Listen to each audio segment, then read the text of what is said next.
या अल्लाह, जो मुसलमान बहन भाई किसी भी बीमारी में मुब्तला हैं, उन्हें सेहत व तंदुरुस्ती वाली जिंदगी आता फरमा। या अल्लाह, वो माँ जो बिस्तर पर बेसहारा पड़ी है, वो बाप जो दवाइयों के सहारे जीता है, वो बच्चा जो दर्द में रोता है, सबको सेहत कामला अता फरमा। या अल्लाह, वो बच्चे जो अस्पताल के बिस्तर पर लेटे हैं, उनके मासूम चेहरों पर फिर से मुस्कुराहट वापस ला दे। या रब, जो रातें अपनी बीमारी के दर्द में जागते गुजार रहे हैं, उनको वो नींद दे जिसमें सुकून, शफा और तेरा करम हो।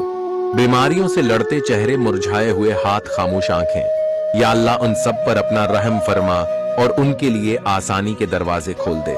या अल्लाह, हर उस बीमार को शफा अता फरमा जो खामोशी से दर्द सह रहा है और सिर्फ तुझ से उम्मीद लगा बैठा है। वो बीमार जिन के लिए डॉक्टर भी ना उम्मीद हो गए, ऐ रब शफा, तू उनके लिए अपनी कुदरत से उम्मीद पैदा फरमा दे। ऐ अल्लाह, जो जिस्मानी तकलीफ में है, उन्हें